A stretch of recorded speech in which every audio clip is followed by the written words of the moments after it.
Hello, my crafty friends. Well, today I have a fun and simple embossing technique that I want to share with you. And I have two different ways you can use this technique in your card making. Hi, it's Lynn Dunn from Stamptastic Designs. Thanks so much for joining me today. In this episode of Stamptastic TV, we are going to look at the blackout embossing technique. So this particular technique involves the use of a very detailed embossing folder. So we're going to be using a 3D embossing folder because it's going to give us a very nice impression in our cardstock, which is what we need for this particular technique. And I will also be using the Simply Said stamp set from Stampin Up. So this particular stamp set has some great greetings in it for decorating these cards. Okay, so I'm going to tell you just a little bit about this technique. So I'm going to show you how to create this floral design here with all these different colors. And notice how it has the black colored background. That's what we're going to be creating today.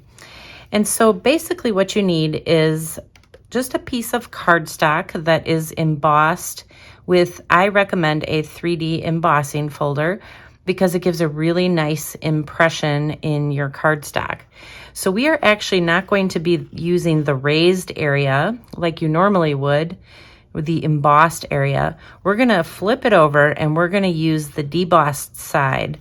So we're going to use the side that has the indentations in it, and that's going to work really well for this particular technique. So the first way that you can use this technique in your card making is to add color to these flowers and to the leaves on here, just using some sponge daubers. So I have a variety of different colors that I'm going to be using. I'll be using Granny Apple Green, Pool Party, Pretty in Pink, Lemon Lolly, and Fresh Freesia. And so basically what we're going to do is just add color to the debossed side. So I don't have the raised images are on the back side, the debossed side, the indentations are on this side. And so that's the side that I want to add color to. You basically just get a little bit of ink on your sponge dauber, and then you just go around and you add color to the images. Now don't worry about getting color outside of the image, because any color that gets outside of these images will get covered up with this blackout technique. So you don't have to be perfect when you're adding color to the different images. So I'm just going to go around and add some purple. Next, we will add some Lemon Lolly. And now we'll add some Pool Party. And then we'll add some Pretty in Pink. And next we will add some Granny Apple Green. Okay, so that is what your piece will look like when you add the different colors, and you can use any colors that you want with this technique. So now we're going to add some scrap paper behind here. All right, so we are ready to do the blackout technique with this now. So what we're going to do is I'm going to use some early espresso ink.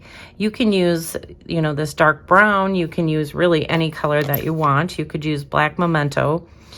And I'm just going to flip my ink pad upside down, and we're just going to run this over the image. So you're kind of doing like an ink pad dragging technique.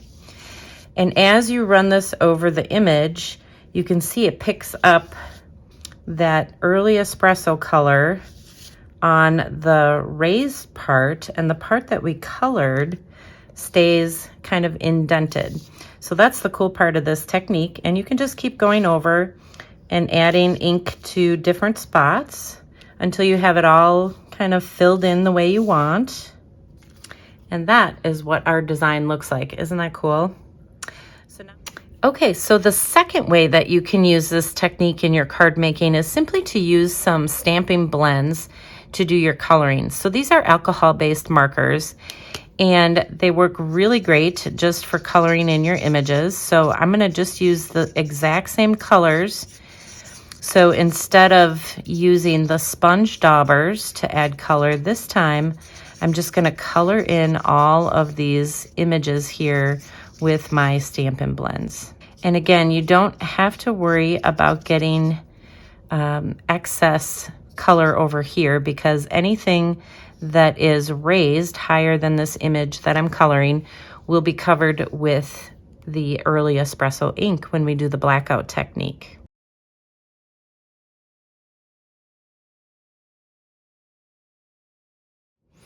All right, so that is what it looks like when you color it all in with your Stampin' Blend. So it kind of looks messy.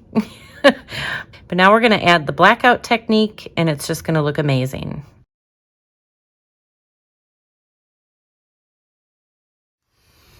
All right, so that is our finished product with the Stampin' Blends. So just a couple tips for you as you're doing this. When you're dragging that ink pad across here, do it very lightly. Don't force it. Don't try to force the ink in the different places. Just kind of drag it and let it fill it in on its own.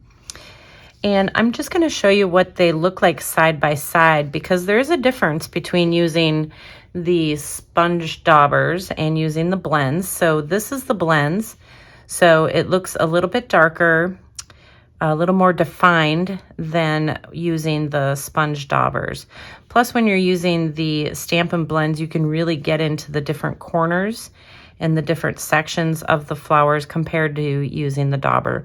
But both turn out just absolutely beautiful.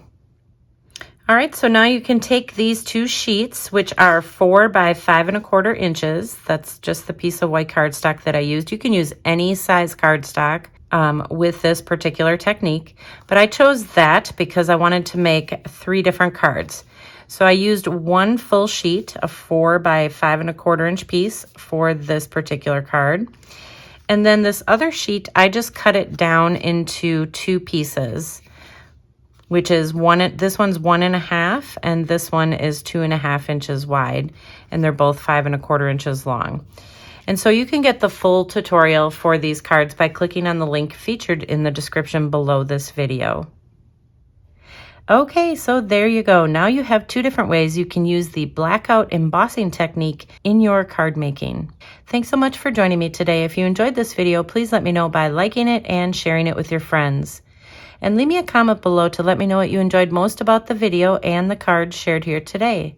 Have a fun and creative day, my friends. Take care.